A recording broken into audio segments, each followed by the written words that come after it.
Can you beat Pokémon Black using only Black's manga team? That's a question I've been asking myself ever since I started this series, because throughout his journey in Unova, Black only catches a total of 5 Pokémon.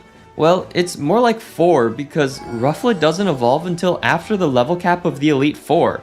We're also playing with Hardcore Nuzlocke rules, meaning if a Pokemon dies, it's gone forever and cannot be used again. So with this limited team, a single death is basically a reset, meaning our gameplay has to be flawless. With all these restrictions in place, can we become champions of the Unova League without losing any team members? Let's jump back into the manga canon and find out as we pick up our starter. We go with Tep the Tepig, and in the manga, Tep was given to Black by Professor Juniper just like in the games. He actually changed his name with each evolution, which is super cool and kind of underutilized. It never made sense to me that like Green's Wigglytuff was still called Jiggly or Crystal Xatu was still called Nati. Also, another little detail I love is the box the starters was delivered in is the same as the one in game. Black opens the box to find the 3 starters who all have their own rivalry going on. They all start fighting each other and Tepig ends up getting ganged up on and bopped really hard by Oshawott.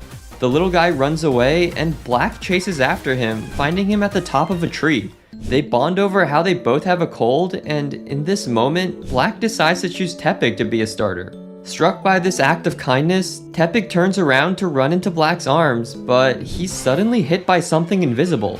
Whatever the attack was, they were coming so fast that they couldn't even see who their attacker was. On the ground, Sharon and Bianca were worried, asking Juniper to help them as the adult in the situation, but Juniper only grins and mutters a single word: "Good." What exactly is going on and what is Juniper up to? Can Black even make it out of this situation and protect his new friend? I guess you'll have to keep watching to find out. So with our single team member, I'm gonna be honest, Gym 1 is basically impossible. Unless I reset a million times until we get perfect crit luck, it's not really worth it.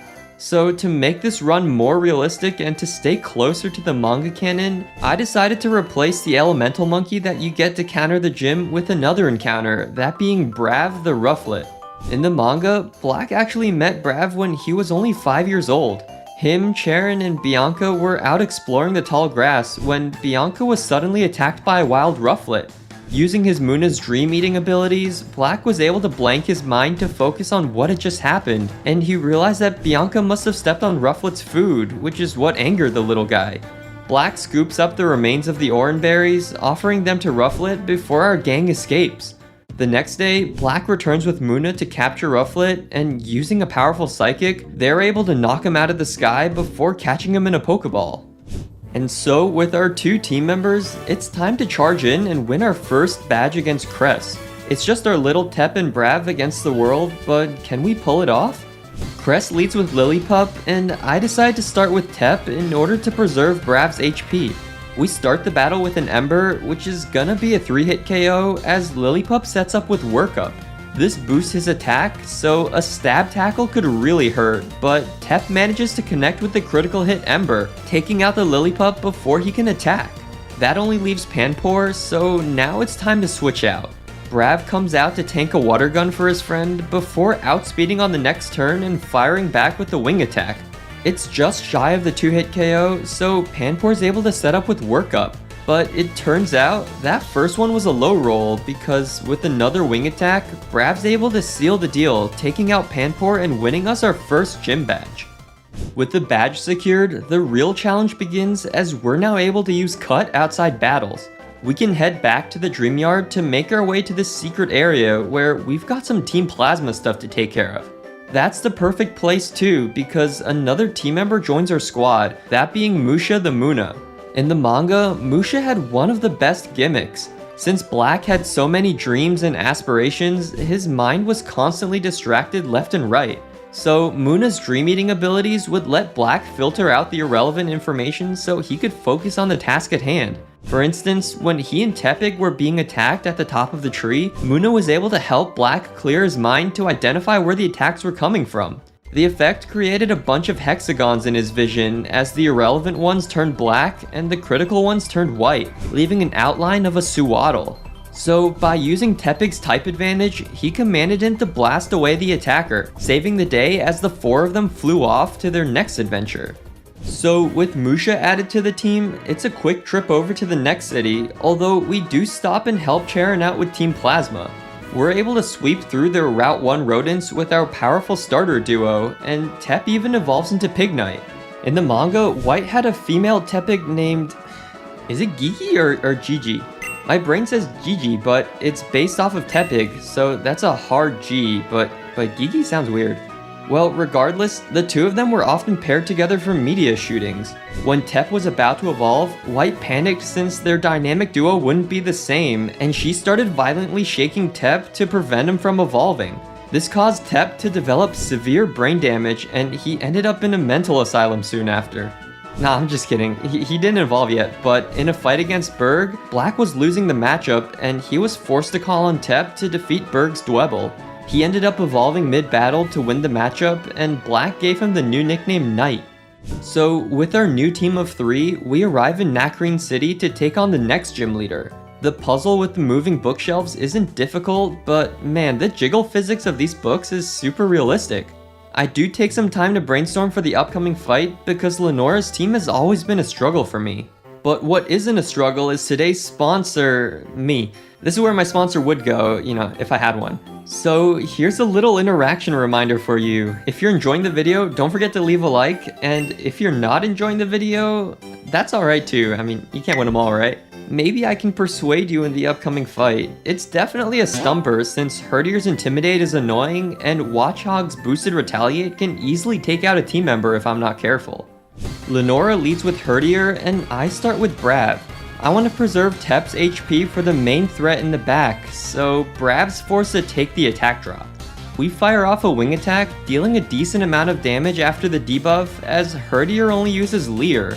We stay in for another wing attack, getting a much better damage roll this time, as Herdier now changes it up and goes for a takedown.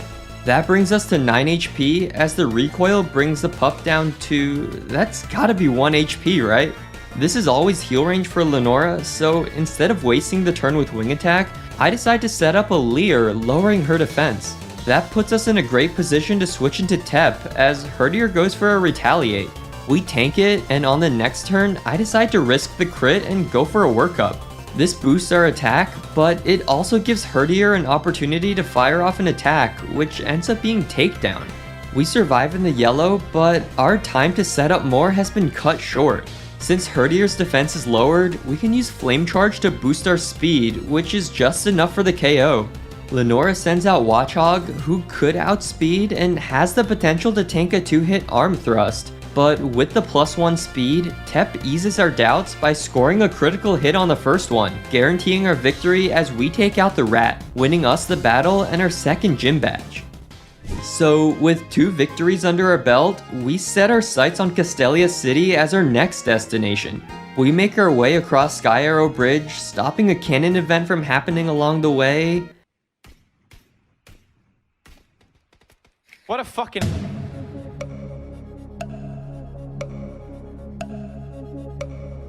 asshole. And with that crisis averted, we now arrive in the big city, the Big Red Apple, where we make a beeline to change Tep's nickname, but right after that, we immediately head over to challenge Burgh. With 2 of our team members having positive matchups against his team, I'm expecting this one to go over easily. He leads with Whirlipede, so it's time to start setting up with Knight. We go for workup, boosting our attack as Whirlipede only goes for a Screech. So with that free turn, we can take him out with a Flame Charge, boosting our speed in the process as Burgh sends out Dwebble. And to play around Dwebble's sturdy, we go for an arm thrust, but the attack only connects 4 times. That lets Dwebble set up a sand attack, and while the -1 accuracy sucks, we still manage to take him out on the next turn. That only leaves Burgh's Leavanny, but Knight's got that 20/20 vision and connects with the final Flame Charge, taking out the Mantis in 1 hit and winning us our 3rd gym badge. That lets us continue through the desert, but there's no new encounters yet. Instead, we head into Relic Castle to pick up the cover fossil, and by heading all the way back to Nacrene, we can revive it for our next team member, Costa the Tortuga. In the manga, Costa and Black did not get along. One time, when they were battling on the beach, Black sent him out and commanded him to use brine and aqua jet, but Costa instead started swimming into the ocean. Black had to wade into the water to grab him, but that just goes to show how much they didn't like each other.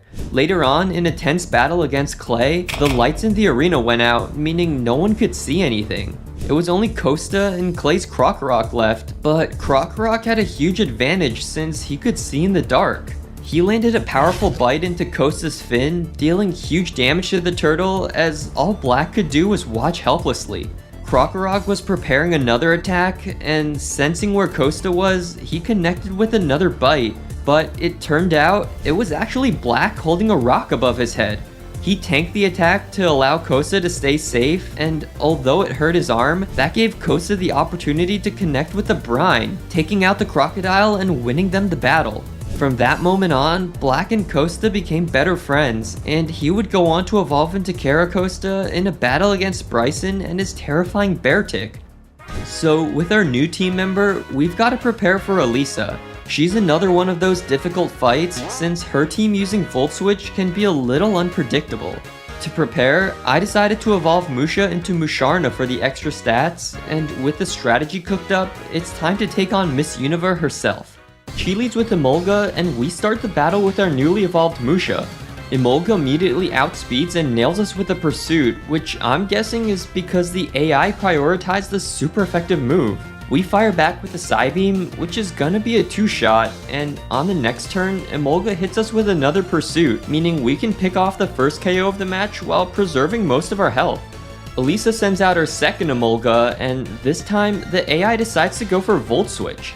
That brings us to half, as Elesa brings out Zebstrika, but luckily, I decided to play things safe and go for Moonlight. That lets us heal 50% of our health, meaning we can stay very healthy.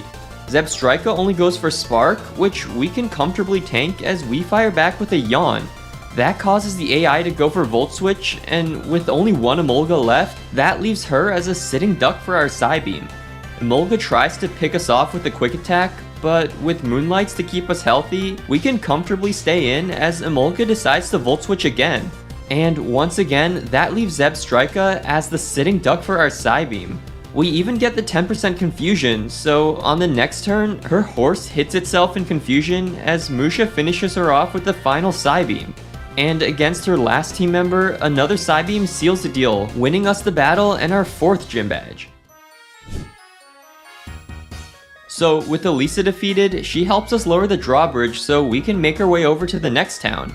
There's tons of wings that drop to help us with EV training, but other than that, there's nothing too eventful as we make our way across the Driftvale City. And after Knight handles the Team Plasma Grunts in cold storage, it's time to make our way underground to take on the next gym challenge.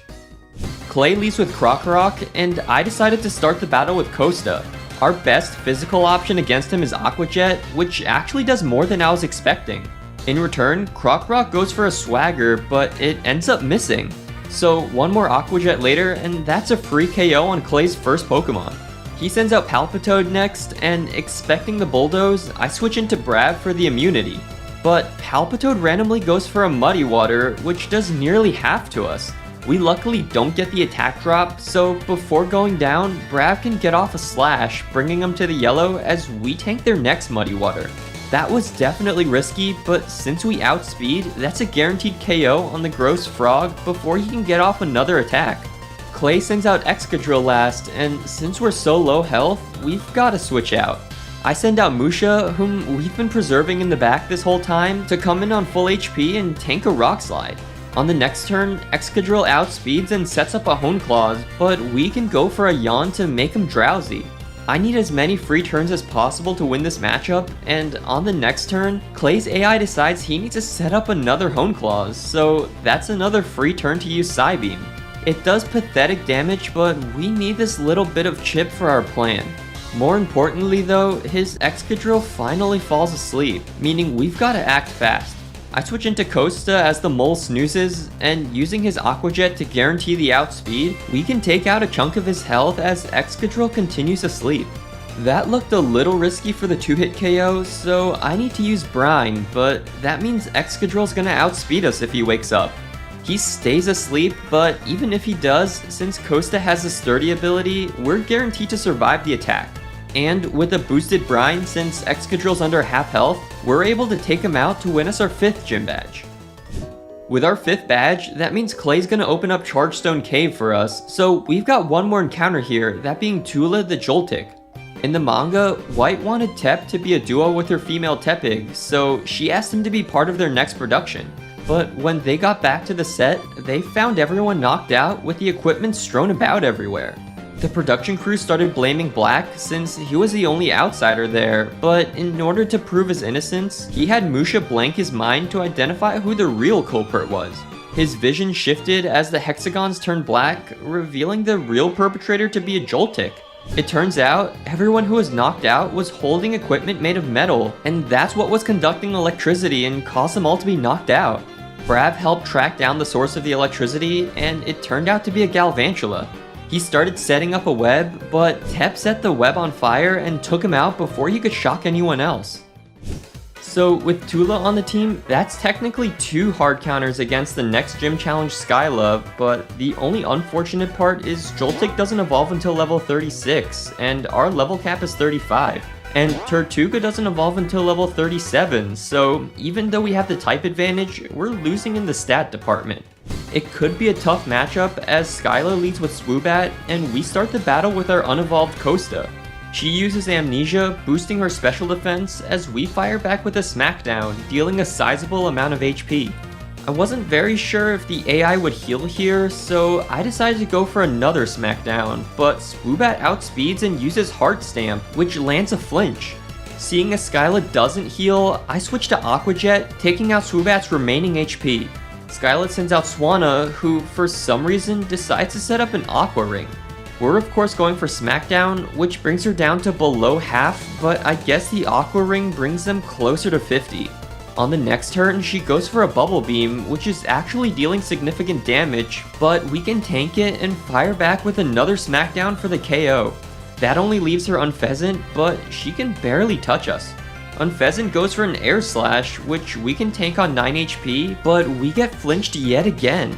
It was pretty stupid to stay in, since I thought Unpheasant's damage output was much worse, but at least we've got a second chance.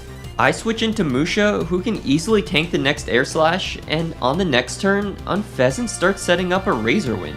We go for Rock Tomb because, admittedly, I did forget about Charge Beam, but we're totally safe to continue staying in. Between taking damage, we're able to heal back with Moonlight as we eventually take out our Giant Turkey with Psybeam, winning us the battle and getting us our 6th gym badge. That leaves Twist Mountain as our next obstacle, but since the level cap's gone up, we can get a few evolutions as we make our way through. Costa evolves into Caracosta, Tula evolves into Galvantula, and lastly, Knight evolves into Embor. I make sure to change his name in Castelia City, and with everything else taken care of, we can try our hand at the next gym leader. Brycen specializes in ice types, but since we again have 2 super effective matchups into his team with Bo and Costa, and this time fully evolved, I feel much better about this upcoming battle.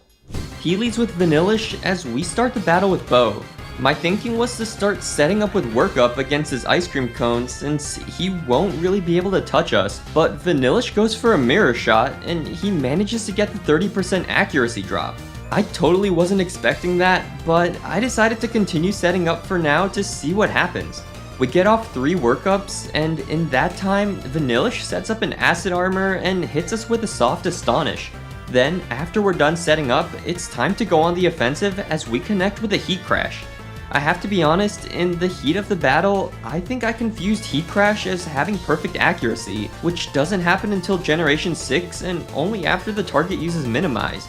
Regardless, we got pretty lucky there and we're able to take out his Vanillish, but against his Beartic, we actually miss our Arm Thrust and unfortunately get confused by Swagger. That means we're at +5 attack, so a self-hit will do way too much damage. I've got to switch out, so I go into Costa on the incoming Brine. That seems like all Beartic has to hit us with, so a few Smackdowns later and we can take him out. Total side tangent, but on my first serious playthrough of Unova, when I decided to actually get good and beat the Elite Four for once, I remember I used a bear tick on my team and named him Desmond after that one ASDF movie bit. I think I had a Leaf Blade Superior, Darmanitan, and Drayden. I think that was it, because I learned that if you run a team of 4 instead of a full team of 6, it's much better since they get all the XP and you can actually be at a decent level. Okay, side tangent over. Against Cryogonal, I switched back into Bow since we're still at nearly full HP, and a single Heat Crash takes care of him, winning us the battle and our 7th gym badge. We've come a long way, but the journey isn't over yet. Team Plasma is still at large, and the Pokemon League awaits us, so let's get geared up. After following them to Relic Castle with Alder, we can slow them down a bit before making our way east of Icarus City. We've got one last bridge to cross, that being the Tube Line Bridge that connects us to the next city. A cool detail here is the battle subway is actually running beneath our feet, which is something I didn't realize until this playthrough. We've only got one more badge to collect. Drayden's dragons are definitely scary, but with the right planning, I think we've got a fair shot. He leads with Fracture as we start off the battle with Tula. This Fracture loves going for Dragon Dance, so I've got to immediately set up a Thunder Wave. Not only does that cut his speed in half, but there's now a chance for him to be immobilized, giving us free turns in the future. So after Fracture goes for his court-mandated Dragon Dance, we can pivot out with the Volt Switch into Bow as Drayden's AI continues trying to set up Dragon Dance.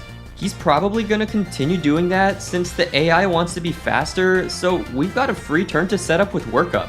Fracture does indeed go for another one, so on the next turn, with our +1 attack, we're free to take him out with a Hammer Arm. Drayden comes out next, but with our +1 attack, we can get the one-shot again to take him out. The Rough Skin hurts us a little, but as Drayden sends out his Ace Haxorus, we've got one last job before we can switch out. I have Bow use Will-O-Wisp, having Haxorus' attack as he goes for a Dragon Tail. That drags out Musha, but since Bow was able to land his Will-O-Wisp, we're fine to stay in and tank his Weak Assurance as we fire back with Psybeam. Another Psybeam later, and that's Haxorus taken care of, meaning we've just won our 8th and final gym badge. And so, with our badge quest completed, it's time to march our way through the badge checkers and arrive at the Elite Four. These badge checkers are probably the coolest in the entire franchise. I mean, the one for the Ice Gym even has an ice puzzle, and the one for the Flying Gym has this gap with an air current that takes you across. There's so much love and care put into these games, and in between moments like these are sometimes missed in Nuzlocke videos since they only hit the main story beats, but I wanted to highlight this beautiful section. With our team fully maxed out, it's time to head into the Elite Four for our final gauntlet. The first one I decide to challenge is Caitlyn, since we have 2 great counters to her Psychic team.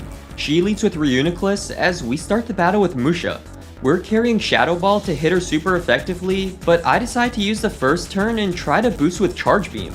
We unfortunately miss our attack as Reuniclus connects with a Hard Thunder, dealing a decent amount of damage. On the next turn, we finally connect with the Charge Beam, but we don't get the boost. And Reuniclus somehow connects with a second Thunder, bringing us to 60 HP, so we've got to switch out. I go into Tula for the resist as Reuniclus finally misses her next attack, so now we've got a chance to start setting up. Our Charge Beam thankfully gets the special attack boost as Reuniclus nails us with a hard Psychic, but another Charge Beam connects to take her out, putting us at +2 and guaranteeing that we can one-shot the rest of her team. This KO also gives us a level up, and oh, look at that! I gave Brav the XP share so he could hopefully level up to 54 before the final fight, but since the Elite Four only brings 4 Pokemon each, we might be cutting it a little close. Well, for the rest of Caitlyn's team, we can easily sweep through the rest of her Pokemon, taking out Sigilyph with a Thunderbolt, Musharna with a Signal Beam, and Gothitelle with another Signal Beam, meaning we've just defeated the first member with 3 to go. And since you can do these in any order, I decided to challenge Grimsley next. He leads with Scrafty, so I start the battle with Bow. This Scrafty is running Moxie, so I make sure to land a Will-O-Wisp to permanently cut his attack. In return, Scrafty fires back with a Sand attack, lowering our accuracy, so before I start setting up, I want to shake off that drop. I switch into Tula as Scrafty lands a weak Brick Break, but seeing as this is the perfect opportunity, I decide to set up with Charge Beam. The first one gets the boost, but this Scrafty lands another sand attack and drops our accuracy. Now we do have the Compound Eyes ability to boost our accuracy, but I don't want to play around that. Scrafty's for sure going for a crunch, so I switch back into Bow to resist it. But Scrafty gets a defense drop, so on the turn Grimsley heals, I switch back into Tula. Our next Charge Beam gets a crit and a special attack boost as Scrafty goes for another crunch, which drops our defense again. But now we're in the perfect position as another Charge Beam can take him out while getting us another boost. And with our +2 to our special attack, we're very safe to stay in and fire off super effective Signal Beams. Grimsley's Crocodile gets easily one-shot, but as he sends out Bisharp, it could be a little scary. Signal Beam is a neutral hit, but since Bisharp's not running Sucker Punch, a Thunderbolt is a safe option and actually does more than Signal Beam. We connect with the attack and cleanly take him out. That leaves Grimsley's remaining Liepard, who actually lands a Fake Out, and with her defense drop from earlier, it does a decent amount. But since we outspeed, a single Signal Beam is enough to take her out, winning us the battle and making that 2 down with 2 to go. Next, I decide to challenge Marshall since we've got some decent answers for his team. He leads with Throw as we're starting the battle with Musha. Throw immediately outspeeds and nails us with a Stone Edge, even scoring a critical hit as Musha expertly misses another Charge Beam. But this is not a concern since we're pretty safe to stay in and tank another Stone Edge before healing it all back with Moonlight. And since Throw outspeeds us, his payback doesn't do enough damage as we can keep fishing for Charge Beam boosts. So lots of back and forth later and we're at +3 as we take him out. Marshall sends out Mienshao next, but the best he can do is Jump Kick as we continue healing back with Moonlight. Then, at +3 special attack, a Psybeam easily takes him out. Against his incoming Sock, he actually survives on his Sturdy, but we land the 10% Confusion. So on the turn that Marshall heals, we can heal back with Moonlight before taking him out with the Charge Beam to break the Sturdy and Psybeam for the KO. Marshall sends out his Ace Conkeldurr, but with our bulk and our boosts, we're able to tank his Stone Edge before firing back with the final Psybeam, taking him out and winning us the battle, making that a total Musha sweep with only one battle left in our way. And so with our team having a little more XP from the first 3 battles, it's time to challenge Chantal. She leads with Cofagrigus as we start the battle with Tula. This time, there's no time for setting up though, as we start the battle with a powerful Thunderbolt. Cofagrigus loves going for Will-O-Wisp, so we're totally fine to stay in and take out the Coffin. Chantal sends out Chandelure next, and since a Fire Blast is definitely coming my way, we've got to pivot out with Volt Switch. It does a significant amount of damage while also letting us switch out into Costa. Chandelure actually misses their Fire Blast, and since she's not running Energy Ball, we're fine to stay in and tank her Shadow Ball before setting up with Shell Smash. And with our +2 speed, we can now outspeed her entire team. Chandelure is taken out with the Rock Slide, which I think Waterfall would have been better to secure the KO, but I was thinking about Flame Body and thought a 10% miss was better than a 30% burn. Jellicent comes out next, and unfortunately, I had deleted Crunch for Waterfall at the last second, so we've got to switch into Brav on the Shadow Ball. But Jellicent instead goes for a Surf, dealing huge damage and forcing us to switch again. I send out Tula, who can tank the Surf along with the Burn before switching out with Volt Switch. We bring out Musha, who easily tanks the Jellicent's Brine, and on the next turn, we can stay in and tank the incoming Shadow Ball too. That gives us the opportunity to take her out with the Charge Beam, but I totally underestimated both our speed and Jellicent's special attack because as Golurk comes out, we can't risk staying in and getting outsped again. I switch into Brav on the Shadow Punch, and since Golurk's only move to hit us is Brick Break, we can safely pivot to Bow to tank it. Then, since we outspeed, we can land a critical Will-O-Wisp, cutting their attack in half and actually letting us survive the Earthquake. We can't survive another though, but we can switch into Brav since we're immune to the attack. Then, on the next turn, we can outspeed and take to the skies as Golurk reveals he's going for Brick Break. Our Fly connects, bringing them to the red, but that means Golurk's gonna fire back with a Brick Break. But with the burn having their attack, we're able to tank the hit as the burn takes away their final notch of HP, meaning we've just won the battle and defeated all 4 Elite Four members. But that means Brav's just barely missing out on evolving, literally 1 level away from Braviary. So not only has he been hogging all the XP from the team, leaving everyone at 51 and 52, but now we're at a huge disadvantage going into the final battle against Ghetsis. There's one saving grace though as we descend beneath the Pokémon League. N and Alder are here as N calls for his castle to rise out of the ground for the final confrontation. The 7 sages come out, but the Unova gym leaders that we've been taking out this whole time step up to help us out. That means we can head forward and explore the rest of the mansion, and there is a rare candy here in N's room, and I was contemplating hard about using it on Brav for the evolution. I mean, technically we have unlimited rare candies, but we did honor the level cap going into the Elite Four, so would this be okay to use? If this was a regular playthrough, then heck yeah, I'd use it, but for a Nuzlocke, I don't know, it didn't feel right to me. So with our nerf team, I head into the final room as N pulls out all the stops, summoning Zekrom for the final battle. But the Lightstone from our bag starts shaking and rising up, releasing a wave of energy as Reshiram emerges in a ball of fire. So with the 2 dragons in front of us, we start the battle as I start by sending out Brav. Now, I know this isn't the most humane thing, especially that Reshiram is here to help us, but my idea was to kill this Reshiram over and over again until we level up. But unfortunately, as Brav connects with the killing blow, we don't collect any XP from this fight. So since there's no more opportunities to level up, I just chuck the Master Ball for this scripted catch. And since Black does catch Reshiram in the manga, and we otherwise would only have 5 team members, well 4.5 team members really, I decided to use him in our last 2 battles to help us out. So with N fully healing our team, it's time to take on the first one. He starts the battle with Zekrom as we send out Reshi, who has been forced to the front of the party. But since this part is supposed to be kinda scripted, Zekrom starts the battle with the resisted fusion bolt as we fire back with Dragon Breath. It looks like it's just shy of a 2-hit KO, but it's definitely not a 2-hit KO now as Zekrom sets up the light screen.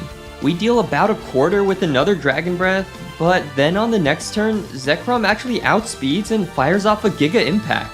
We survive in the yellow as we bring him down to the red with another Dragon Breath, but since they have to recharge, we can secure the knockout with 1 more attack. We collect our XP, and you'll see that Brav is still holding the XP share just in case we can get our final level up before the Ghetsis fight. He sends out Caracosta next, who threatens a hard Stone Edge, so I switch out into Musha to absorb the hit. Now, the turtle does threaten Crunch, but since he doesn't get Stab on it, I was fairly confident we could tank it. We do, so that gives us the chance to start healing back with Moonlight. The AI is a little weird, opting to go for Stone Edge this time, but since I'm spamming Moonlight, we can just heal it all back on the same turn. Then, being fairly confident in our HP, we can tank the next Crunch as we risk the Charge Beam. This deals about half to Caracosta, but it also gets us the +1 to our special attack. But since Stone Edge and Crunch have overlapping damage rolls, it's hard to determine which one N's gonna go for. So to avoid a Stone Edge crit, I decided to switch into Costa as a middle ground play. We tank the Crunch along with his follow-up Stone Edge, and now it's time for us to set up. A Shell Smash puts us at +2 attack and +2 speed, meaning we can now outspeed the turtle to win the mirror matchup with the Waterfall. N sends out Klinklang next, but I know Klinklang's physical defense is deceptively tanky, so we've gotta go for the safe play. I switch out into Tula, who can resist the incoming Thunderbolt, but Klinklang instead goes for a Focus Blast. Well, that's definitely a Zoroark, and since he's carrying Flamethrower, we're not playing any games as we go for the one-shot with Signal Beam. Archops is next, but since he's really frail and we're really fast, we can outspeed to take him out with the Magna Boosted Thunderbolt. And now that the other 2 threats are taken out, N finally sends out Klinklang, but his moveset can't really touch us. I decided to stay in and use Charge Beam, taking out nearly half their HP and getting us the boost in the process. Klinklang moronically goes for a Metal Sound, lowering our special defense, so a Hyper Beam would take us out, but literally any attack from Tula would finish them off. That only leaves N's final Pokemon, which is his Vanillix. But seeing as we've got a boosted special attack, we're fine to stay in and one-shot his Ice Cream with a Thunderbolt, winning us our first battle. And after all that XP, does Brav evolve? No, he does not. Well, we're screwed. Without any preamble, it's time for the battle against the true Team Plasma leader, Ghetsis. He leads with Cofagrigus, as we're still leading with Reshi from the previous battle. Hang on, Ghetsis, give me 1 second, let me check one thing. Okay, yeah, 1,182 XP points from leveling up. Brav, are you kidding me? We were this close to perfection. Well, regardless, we start the battle with the Dragon Breath, which even gets a lucky para as Cofagrigus lands a Toxic on us. This guy's running Toxic Protect, so on our free turn, I switch into Brav as a new plan begins to form. By outspeeding and going for Rock Slide, we deal a significant amount of damage as Cofagrigus misses a Toxic. By the way, you guys are free to call me out for trying to paraflinch with Rock Slide right after seeing Brav's summary and seeing the Sheer Force ability. You know, the one that boosts your move's power, but removes the secondary effect? The secondary effect like flinches? Yeah, not my proudest moment. One more Rock Slide brings him to the red, as we actually do land the para, but seeing as Ghetsis is definitely healing in this range, I decide to stay in and set up with Hone Claws, boosting our attack for our future Rock Slides. We barely miss out on the 2-hit KO, as Cofagrigus manages to land his Toxic this time. So that definitely means Protect is coming, so we can set up a second Hone Claws on the next turn. And now that we're at +2 attack, our next Rock Slide cleanly takes out the Coffin. We even level up to level 54, but it's a little too late. Brav, you didn't evolve and you drained all the XP from the rest of the team, so this is gonna be your last swan song, one final performance to send you off. As Bisharp comes out, I have Brav stay in and fire off a +2 Crush Claw, bringing Bisharp down to half as he retaliates with a Stone Edge, connecting and taking out our little bird. But this sacrifice was needed to bring in Bow for free, since a quad-effective Brick Break could easily wipe out the chess piece. Ghetsis sends out Bouffalant next, who threatens either Head Charge or Earthquake, but since this is the last battle, I decided to go all out. We stay in and risk a Will-O-Wisp, which thankfully connects, having the Brycen's attack as he chooses to go for a Head Charge. It still does a significant amount of damage, but it's nowhere near where it would be without the burn. And so on the next turn, we can take out a chunk of his HP with Brick Break before Bouffalant takes himself out from the recoil. That baits out Seismitoad next, so I switch out into Costa on the Muddy Water, but Seismitoad instead goes for an Earthquake, and I've kind of backed myself into a corner here. With a bad matchup into his remaining Pokemon, I decided to let Costa go down, taking one for the team to allow for a safe switch in. I send out Musha, who can tank an Earthquake before firing back with a Psybeam. This again is just shy of a 2-hit KO. I don't know what's up with my luck on these damage rolls, but since we're living another Earthquake, we can stay in and heal back with Moonlight. This Gen 5 AI is actually pretty good, since Seismitoad actually sets up the rain with Rain Dance, which would cut our Moonlight heals in half, but luckily we weren't going for the heals, instead firing off a Psybeam, which just misses out on the kill. Ghetsis is for sure gonna heal here, so I decided to switch to Shadow Ball for that chance to drop his special defense. But for some reason, Seismitoad goes for a rain boosted Muddy Water instead. He gets a critical hit, nearly taking us out, and even gets the accuracy drop. But Musha breaks through the drop and connects with the Shadow Ball, taking out the frog before his Swift Swim shenanigans could get out of hand. Ghetsis sends out Eelektross next, and without a very good switch, I've gotta hope that Musha can outspeed. We obviously don't, so that's another team member sacrifice for a clean switch. Unfortunately, I'm not able to capitalize on it, sending out Bow since that'd be our worst matchup for his Hydreigon in the back. We get off a weak Heat Crash before the Eel takes us out with an Acrobatics. At least we've chipped him down a bit, but I can only see one out. I send out Tula, and we need to land our Charge Beams. We connect with the first one, which even gets a special attack boost as Eelektross goes for a Flamethrower. It is weakened by the rain, but it still does a good amount of damage. Not wanting to risk the crit here, we go for the Signal Beam to secure the KO, meaning there's only one Pokemon left between us and victory. Ghetsis sends out Hydreigon, and with our +1 special attack, Tula channels the energy of our 4 fallen team members and connects with a signal beam. Hydreigon's HP lowers and drops to 0, meaning we've done it. The battle is won, but it's come at a great cost. Bo was the powerhouse from the very beginning, back when he was just a little Tepig.